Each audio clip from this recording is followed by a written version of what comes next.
Okay, so now we've covered the sales process through the initial phone call, doing the Q&A and building rapport, and now we start going outside and we're doing the walk around, okay? So what we're covering is the need satisfaction selling cycle. So basically we're addressing only things people need, and we're satisfying those needs through a cycle, through this cycle of events, all right? So step one is just to identify and develop the need, all right? So what that means is pointing out the problem, that's identifying it, but then developing the need, all right, developing the problem. So we want to educate the customer on the particular problem that we're looking at. And so I'm gonna overview this and we'll come back. Again, this is why they should care, right? If we just say, hey, there's some peeling paint there, if we don't tell them why they should care, they may not care, or they might just only care because it looks bad. But there's more reasons to care, because what's really happening is the paint's peeling up and moisture's getting into the wood, and then the wood's going to start to rot. And if the more moisture that gets in the wood, the less the wood's going to hold the paint, the less long their paint job's going to last, and eventually it's actually going to lead to rotten wood, and then you have to replace the board and paint the board, which is even more expensive. So we definitely want to take extra care with this area, because this is an area that has a lot of moisture sitting on it. So that's why they should care, right? So we need to actually do that part. We can't just point out, see that peeling paint? So this is what we'll do for it. We need to actually tell them why they should care. 2, we want to show the solution and explain the benefits to the solution. So we don't just want to tell people, yeah, so what we recommend doing is scrape off this peeling paint, sand it, and prime it. They're like, okay, we need to go a little further than that and explain why it's important to scrape, why it's important to sand, why it's important to prime, and why that is going to actually protect the wood better, protect their investment better, why that's going to make the paint job that they're investing into last longer, because most of the work on a paint job is the painting. It's the paint and the labor. It's not much the prep work. Doing a little bit extra prep work. Look, for me to just paint a house with no prep work is $2,400. For me to do it with all the right prep work is $3,000. But the one that's $3,000 is going to last twice as long. So they can pay $2,400 twice or $3,000 once. What do you want to do? Absolutely, you want to do the $3,000. So we want to educate. Why would they want that solution? Again, it's an education thing. And then the last thing is we make a recommendation and we close. So we don't, as a company, we don't do anything. It's not like what we do for these areas is we scrape, sand, and prime them, and we do this and we do that. It's like, okay, that's great, but that's not. There's more value in making a recommendation and asking the customer. And the reason there's more value in that is because the customer has the experience of customizing their estimate. They have the experience of being educated on all the possible options and selecting the option they want. Whereas if you go in and you're like, we do this and we do that, it might sound really good, and you might sound like someone who does a really thorough professional job. But they might be curious what other people do. Well, I wonder what this other company does. We heard what this guy does, and it sounds really good, and it sounds really professional, but I kind of want to know what this other company does. And so when my partners and my salespeople are getting, most of their customers are saying, we want to get other estimates.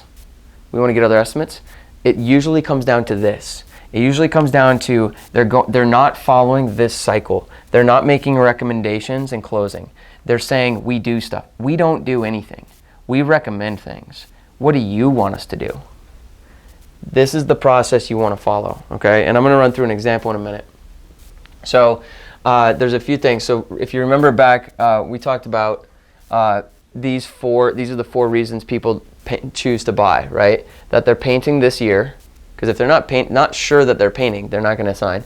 We need to get them what they need and want. We need to build trust, and we need to get them a good price. Okay, so I want to show you how all 4 of these things get completely handled in this process, all right? So painting this year, that happens here.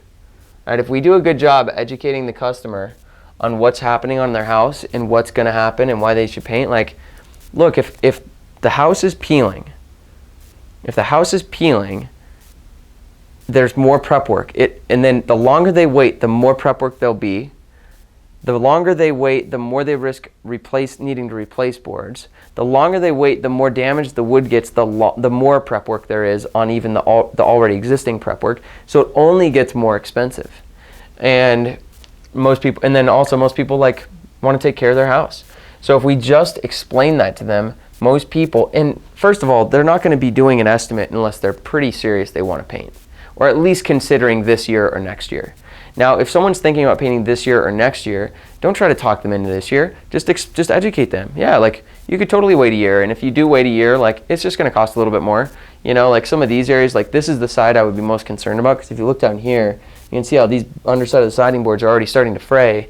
This would be a side I'd probably be most worried about. But you could kind of take a chance on it and wait till next year. People are terrified of that. Like they're not going to wait. Like if you just educate them, they're not going to probably want to wait unless they really could and should wait. And in that case, you're the guy who's being honest with them, and you follow up next year and you'll get the job next year. It'll be fine. So developing the need, that's where we handle that they're painting this year, is in this section here. Now, how do we get them what they need and want? Well, we show them the recommended solution. We explain the benefits of that solution. We recommend it to them, and we ask, what do you want us to do? They need it because we talked about how they need it.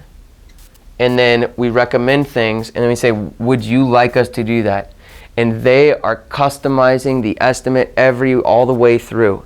We're providing all the potential options for them and letting them choose. They're getting what they need and what they want. And then building trust. All right, so this builds trust because, number one, we're purely being educational. We're being an advisor, a professional. We're taking care of them. We're educating them.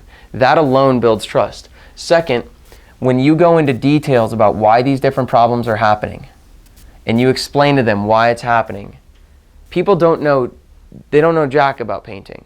So we don't need to go into tremendous detail, but when you can explain to them why it's really happening and what's going on, and then you can provide a detailed solution, explain why that's a good solution, it builds your credibility that you know what you're talking about.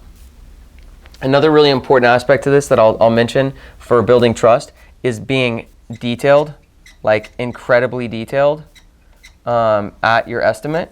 So when you're going around the house, look at every square inch. Look at everything. Because if you notice one problem that the other painting company didn't notice, you win. Right? Because if Joe Schmo walked around the house and he didn't look at the bottom of the siding boards on the north side, and you did, and when you look, you find this, you just discredited Joe Schmo. He's out of the picture. Joe Schmo didn't even find this. This is one of the biggest problems on the house, and Joe Schmo didn't even find it. So you want to be really, really detailed, and that's how you build trust. And then the last thing is, how do we build the price? How does this process build the price?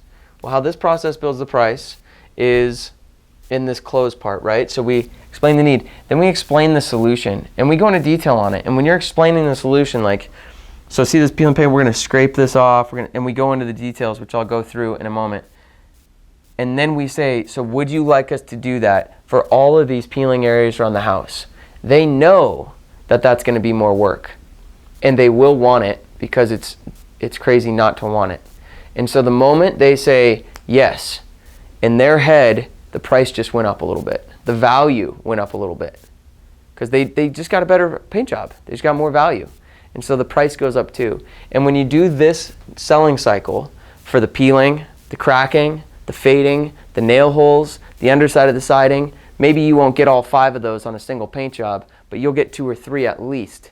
And when you do that a few different times, the price goes up, up, up. And when you're more professional, the price goes up, up, up. And when you're more knowledgeable, the price goes up. And when they trust you more, the price goes up. And so this is a big area where we justify the price as well. So now I'm just going to do one run through as if you're a customer. And one of the things I want to mention also is in this area here, get personal with the house, touch the house. You want to be as engaging as you can. So like I'll actually show them, hey, do you see the underside of the siding? See how that paint's just flaking right off? And I'll literally flake paint right off. Or I'll be like, yeah, you see how bad this paint is? It's just coming right off. Like that's not doing anything right now. And I'll literally pick the paint right off their house in front of them. They're like, damn, this is bad. So don't be afraid to do that. So attached below is the common problems and solutions. So that's going to be the problem why it's a problem, where you're going to find the problem, and why they should care. It's going to be the solution and the benefits to the solution. And then your job is just to do a strong close where you say, for all of these type of areas around the house, would you like us to scrape, sand, and prime? For all of these, all the underside siding boards that are peeling like this around the house, do you want us to sand and prime them? For all the cracks around the joints and the windows, for all those cracking areas around the house, do you want us to recaulk all of those? Okay, so you want to have one thorough close. So you address each one of these problems on the house. You only address it one time, but you address it really thoroughly. So we're going to go through a peeling example. So, all right, so Jim, do you see this peeling paint here? Okay, cool. So basically, what's going on here is just all these areas like this, where the moisture sits on all these windowsills, like snow sits, water sits, moisture sits, and it just breaks down the paint.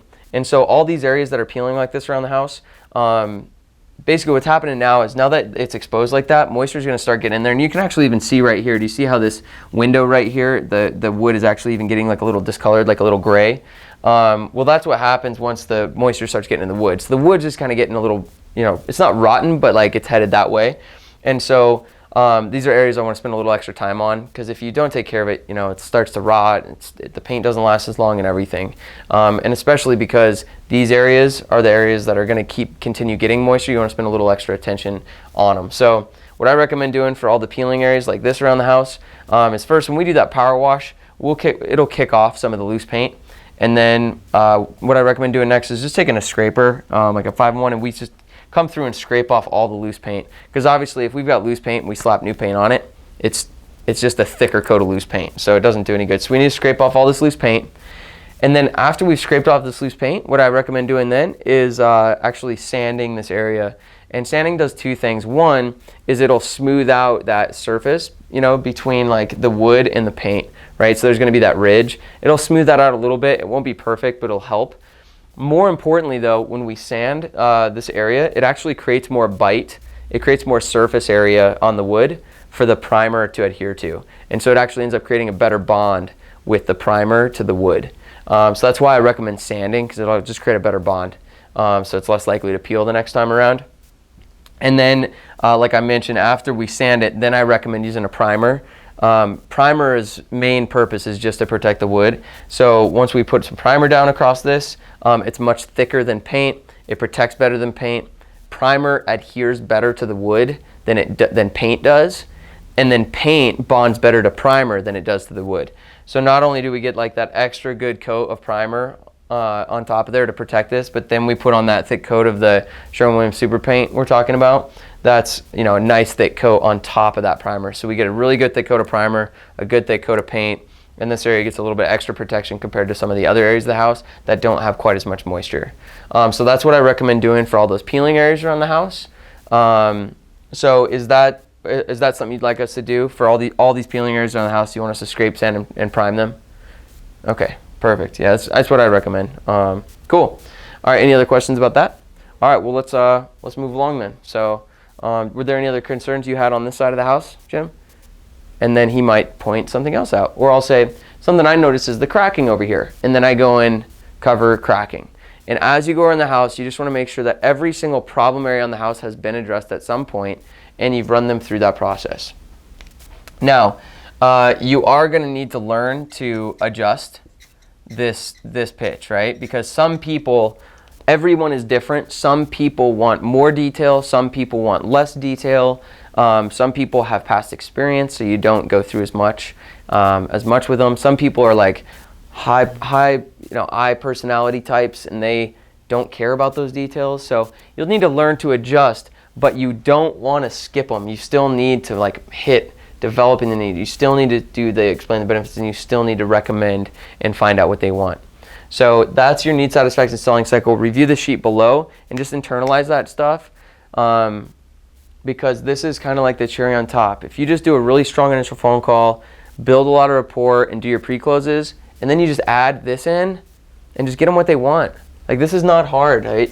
They're painting this year, need and want, trust, finances. We can hit all these. You can sell a lot of paint jobs just from what we've covered so far. You don't even need to be extraordinary at this, but practice, practice, practice. Role play it, practice it. You'll get better over time. You'll learn more over time. You'll sound more natural over time. But that's all I've got for this section. So go practice.